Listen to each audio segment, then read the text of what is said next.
ಮಧು ಬಂಗಾರಪ್ಪ ಇದೇ ನಿಟ್ಟಿನಲ್ಲಿ ಪತ್ರಿಕಾಗೋಷ್ಠಿಯನ್ನು ನಡೆಸ್ತಾ ಇದ್ದಾರೆ.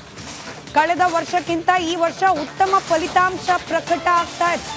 ಪ್ರಸಕ್ತ ವರ್ಷ SSLC ಫಲಿತಾಂಶ 8% ಹೆಚ್ಚಾಗಿದೆ. ಶಿಕ್ಷಣ ಸಚಿವ ಮಧು ಬಂಗಾರಪ್ಪ ಈ ಬಗ್ಗೆ ಹೇಳಿಕೆ ನೀಡಿದ್ದಾರೆ. ದ್ವಿತೀಯ PUC ಪರೀಕ್ಷೆಯ ಸಂದರ್ಭದಲ್ಲೂ ಕೂಡ ಹೀಗೆ ಉತ್ತಮ ಫಲಿತಾಂಶ ಅನ್ನೋದನ್ನೇ ತಿಳಿಸಿದ್ರು. ಆದರೆ ನಂತರದಲ್ಲಿ ಲೆಕ್ಕಾಚಾರದಲ್ಲಿ ಸ್ವಲ್ಪ ಗೋಲ್ಮಾಲ್ ಆಯಿತು ಅನ್ನೋ ಆರೋಪ ಕೂಡ ಕೇಳೋಕೆ ಬಂತು. ಈಗ SSLC ಫಲಿತಾಂಶದಲ್ಲಾದರೂ ಸರಿಯಾದ ನಂಬರ್ಸ್ ಆಚೆ ಕೊಡ್ತಿದೆಯಾ ಸರ್ಕಾರ? ಕುತೂಹಲ. ಇನ್ನು ಇಂಡಿವಿಜುವಲ್ ಫಲಿತಾಂಶ, ಪ್ರತ್ಯೇಕ ವಿದ್ಯಾರ್ಥಿಗಳ ಫಲಿತಾಂಶ 12ವರೆಗೆ ವೆಬ್ಸೈಟ್ಗಳಲ್ಲಿ ಪ್ರಕಟ ಆಗುತ್ತೆ ಅನ್ನೋ ಮಾಹಿತಿ ಇದೆ. krresults.nic.in ವೆಬ್ಸೈಟ್ನಲ್ಲಿ ಫಲಿತಾಂಶವನ್ನು ವಿದ್ಯಾರ್ಥಿಗಳು ಗಮನಿಸಬಹುದಾಗಿದೆ. SSLC ಫಲಿತಾಂಶವನ್ನು ಪ್ರಕಟಿಸ್ತಾ ಇದ್ದಾರೆ ಶಿಕ್ಷಣ ಸಚಿವ ಮಧು ಬಂಗಾರಪ್ಪ. ಆಯ್ತು, ನೋ ಪ್ರಾಬ್ಲಮ್. ಅಲ್ಲ, I want to share few things. So 66.14% ಫ್ರೆಷರ್ಸ್ದು ಎಲ್ಲರದು ಸೇರಿ, ಅಂದರೆ ಎಲ್ಲ ರೆಗ್ಯುಲರು ಒಟ್ಟಾರೆ ಪ್ರೈವೇಟ್ ಇರ್ಬೋದು, ರಿಪೀಟರ್ಸ್ ಇರ್ಬೋದು, ಮತ್ತು ಫೇಲ್ಡ್ ಆಗಿರೋರು ಮತ್ತು ಫಸ್ಟ್ ಏನು ತಗೊಳ್ತಾರೆ ಅವ್ರದ್ದೆಲ್ಲ ಸೇರಿದರೆ 62.34% ಈ ಸತಿ ಪರ್ಸೆಂಟೇಜು ಇದಾಗಿರ್ತಕ್ಕಂಥದ್ದು. ಬೇರೆ ವಿಚಾರಗಳೆಲ್ಲ ನಿಮಗೆ ಗೊತ್ತಿದೆ. ಕೆಲವು ವಿಚಾರನ ನಾನು ನಿಮ್ಮಲ್ಲಿ ಹಂಚ್ಕೊಳ್ಳಿಕ್ಕೆ ಇಷ್ಟಪಡ್ತೀನಿ. ದಯವಿಟ್ಟು ನನಗೆ ಅವಕಾಶ ಕೊಡಬೇಕಾಗುತ್ತೆ ಇದಕ್ಕೆ, ಆಮೇಲೆ ಪ್ರಶ್ನೆಗಳನ್ನು ತಗೊಳ್ತೀನಿ. ಹೋದ ಸತಿ ದಯವಿಟ್ಟು ನೀವೆಲ್ಲ ಅಲ್ಲಿ ಓದಕ್ಕೆ ಸ್ಟಾರ್ಟ್ ಮಾಡಿದ್ರಿ, ಕ್ಲಾಸಲ್ಲಿ ಕೂತ್ಕೊಂಡು ಸ್ವಲ್ಪ ಇದು ಇಂಪಾರ್ಟೆಂಟ್ ಪ್ಲೀಸ್. ಓಕೆ, PDF ಆಯಿತು, PDF ಯಾರಿಗಾರು ಹಾಕಿ ಕಿಶು. ಆಯ್ತು, ಈಗ ಹಾಕ್ತೀವಿ. ನಿಮಗೆ ಅಲ್ಲೂ ಅನಲೈಸ್ ಮಾಡೋಕ್ಕೆ ಈಸಿ ಆಗುತ್ತೆ. ದಯವಿಟ್ಟು ಮೈಕ್ ಬೇಡವಾ? ಓಕೆ, ನಾನು ಸ್ವಲ್ಪ ಜೋರಾಗಿ ಮಾತಾಡ್ತೀನಿ. 8% higher then last years original results.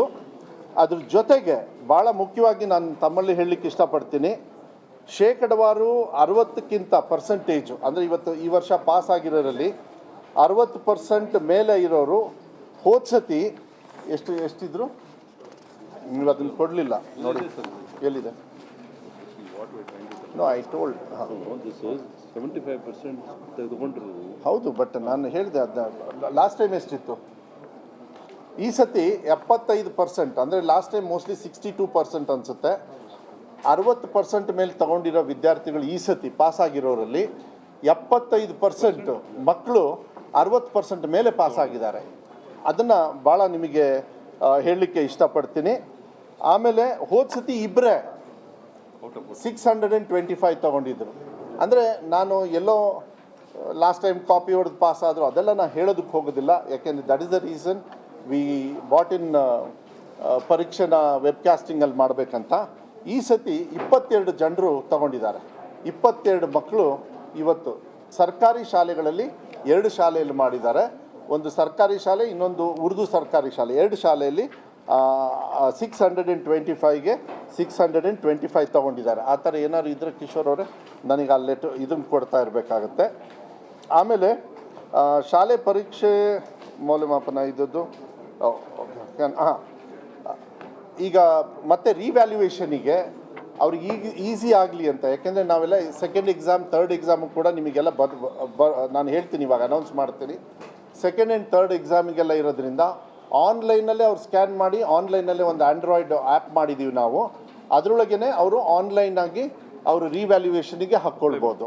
ಅದನ್ನು ಕೂಡ ಈ ಸತಿ, ಯಾಕೆಂದರೆ ಅವ್ರಿಗೆ ಅನುಕೂಲ ಆಗಲಿ ಅಂಥೇಳಿ ನಾವು ಮಾಡಿದ್ದೀವಿ. ಅದ್ರ ಜೊತೆಗೆ ಇದು ಬಹಳ ಮುಖ್ಯ, ದಯವಿಟ್ಟು ಯಾಕೆ ಅಂತ ಹೇಳಿದರೆ ಸೆಕೆಂಡ್ ಆ್ಯಂಡ್ ಥರ್ಡ್ ಎಕ್ಸಾಮ್ದು ಸುಮ್ಮನೆ ತಮ್ಮ ಗಮನಕ್ಕೆ ತರಲಿಕ್ಕೆ ಇಷ್ಟಪಡ್ತೀನಿ. ಲಾಸ್ಟ್ ಟೈಮ್ ಬಂದಾಗ ಇಲ್ಲೇ ಸುಮಾರಷ್ಟು ನಾವು ಚರ್ಚೆ ಮಾಡಿದ್ವಿ ಇಂಪ್ರೂವ್ಮೆಂಟಿಗೆ. ಹೋದ ಸತಿ 36,000 ಮಕ್ಕಳು ತೊಗೊಂಡಿದ್ರು ಇಂಪ್ರೂವ್ಮೆಂಟಿಗೆ ಸೆಕೆಂಡ್ ಇಯರ್ ಪಿ ಯು ಸಿಯಲ್ಲಿ. ಈ ಸತಿ ನಾವು ಸೆಕೆಂಡ್ ಆ್ಯಂಡ್ ಥರ್ಡ್ ಎಕ್ಸಾಮ್ ಮಾಡಿರೋದ್ರಿಂದ 79,000 ಮಕ್ಕಳು ಇಂಪ್ರೂವ್ಮೆಂಟಿಗೆ ಮತ್ತೆ ಎಕ್ಸಾಮಿಗೆ ತೊಗೊಂಡಿದ್ದಾರೆ. ಅಂದರೆ second and third exam policy ಇದೆಯಲ್ಲ, this has really help childrens. ನಾನು ಮೊನ್ನೆ ಕುಮಟಾಗೆ ಹೋಗಿದ್ದೆ. ಕುಮಟಾದಲ್ಲಿ ಒಂದು ಮಗು 99% ತೊಗೊಂಡಿದ್ದೆ 2 ಸಬ್ಜೆಕ್ಟಲ್ಲಿ. ಅವರು ಮತ್ತೆ ಎಕ್ಸಾಮ್ ತೊಗೊಂಡಿದ್ದಾರೆ. ನಾನು ಕೇಳಿದೆ ಯಾಕಮ್ಮ ಅಂತ ಹೇಳಿ. ಇಲ್ಲ ಆ್ಯಕ್ಚುಲಿ ನನಗೆ 100 ಬರಬೇಕಾಗಿತ್ತು, ಅದಕ್ಕೆ ನಾನು ಎಕ್ಸಾಮ್ ತೊಗೊಂಡು 100 ತೊಗೊಳ್ತಾ ಇದ್ದೀವಿ. ಅಂದರೆ ಸೇಮ್ ಇಯರ್ ಅದೇ ಮಕ್ಕಳು ತೊಗೊಳ್ತಾರೆ ಅಂತ ಹೇಳಿದರೆ, ಇದು ಎಕ್ಸಾಮಿಗೆ 79,000 ಮಕ್ಕಳು ತೊಗೊಂಡಿದ್ದಾರೆ. ಪ್ಲಸ್ ಹೋದ ಸತಿ ತಮಗೆ ಗೊತ್ತು ಯಾರ್ಯಾರು ಇನ್ನೂ ಪಾಸ್ ಆಗಿಲ್ಲ, ಯಾಕೆಂದರೆ ನಾನು ಯಾರನ್ನೂ ಫೇಲ್ಡ್ ಅಂತ ಹೇಳೋದಿಲ್ಲ. 3rd ಎಕ್ಸಾಮ್ ಆಗೋವರೆಗೂ ಕೂಡ ಯಾರು ಇನ್ನೂ ಪಾಸ್ ಆಗಿಲ್ಲ ಅವರಿಗೆ ಮತ್ತೆ ಅವರಿಗೆ ಎಕ್ಸಾಮ್ ತಗೊಳ್ಳಿಕ್ಕೆ ಏನು ಸೆಕೆಂಡ್ ಪಿ ಯು ಸಿಯಲ್ಲಿ ಹೇಳಿದ್ವಿ, ಶೇಕಡವಾರು ಆಲ್ಮೋಸ್ಟ್ 92% ಎಲ್ಲರೂ ಕೂಡ ಎಕ್ಸಾಮಿಗೆ ತೊಗೊಂಡಿದ್ದಾರೆ. ಯಾಕೆಂದರೆ ಫೀಸು ಕೂಡ ಲಾಸ್ಟ್ ಟೈಮು ನಾವು ಬೇಡ, ಯಾಕೆಂದರೆ ಫೇಲ್ ಆಗೋರು ಯಾರು ಅಂತ ಹೇಳಿದರೆ ಗ್ರಾಮೀಣ ಭಾಗದಲ್ಲಿರ್ತದೆ, ಆರ್ಥಿಕವಾಗಿ ತೊಂದರೆ ಇರ್ತದೆ, ಆರ್ಥಿಕವಾಗಿ ಕಲಿಕೆಯಲ್ಲಿ ಅವ್ರ ಮನೆಯೂ ನೋಡ್ಕೊಳ್ಬೇಕು, ಪ್ಲಸ್ ಅವರು ಕಲಿಕೆಯನ್ನು ಮಾಡೋದ್ರಿಂದ ಅವ್ರಿಗೆ ಕಷ್ಟ ಆಗೋದ್ರಿಂದ ಕುಡಿಯೋಕ್ಕೆ ಒಂದು ಬಾಟ್ಲ್ ನೀರು ಕೊಡಿ. ಸೊ ಅದನ್ನು ಕೂಡ ನಾವು ಅವ್ರಿಗೆ ಸಹಾಯ ಮಾಡಬೇಕು ಅಂತಿದ್ರೆ enrolment for not at past for second P U C is about 90 to 93%. ಅದನ್ನು ನಾವು SSLCಗೂ ಕೂಡ ನಾವು ಉಪಯೋಗ ಮಾಡ್ಕೊಳ್ತಾ ಇದ್ದೀವಿ. ಫಸ್ಟು ಅದು ಹೇಳೋಕ್ಕಿಂತ ಮುಂಚೆ second and third exam, second exam SSLC 26/5/2025 ಅಲ್ಲಿಂದ 2/6/25 ತಗೊಳ್ತಾ ಇದ್ದೀವಿ. ಅಂದರೆ ಈ ತಿಂಗಳು ಮೇ 26ರಿಂದ ಜೂನ್ 2ನೇ ತಾರೀಕುವರೆಗೂ SSLC 2ನೇ ಎಕ್ಸಾಮ್ ತಗೊಳ್ತಾ ಇದ್ದೀವಿ. SSLC 3ನೇ ಎಕ್ಸಾಮು ಕೂಡ ಇವಾಗಲೇ ಅನೌನ್ಸ್ ಮಾಡ್ತಾ ಇದ್ದೀವಿ. ಅದನ್ನು ಕೂಡ ಜೂನ್ 23ರಿಂದ ಜೂನ್ 30ನೇ ತಾರೀಕುವರೆಗೂ 3rd ಎಕ್ಸಾಮ್ನ ನಾವು ಕಂಡಕ್ಟ್ ಮಾಡ್ತಾ ಇದ್ದೀವಿ. ಇದನ್ನು ನಾನು ಹೇಳಲಿಕ್ಕೆ ಇಷ್ಟಪಡ್ತೀನಿ, ಯಾಕೆಂದರೆ ಮಕ್ಕಳು ಕಾಲೇಜಿಗೆ, ಹೈಯರ್ ಕಾಲೇಜಿಗೆ ಹೋಗ್ಬೋದು, ಇಲ್ಲ ಬೇರೆ ಬೇರೆ ಕಾಲೇಜಿಗೆ, ಅವ್ರಿಗೆ ಏನೇನೋ ಆಸೆ ಇರುತ್ತೆ.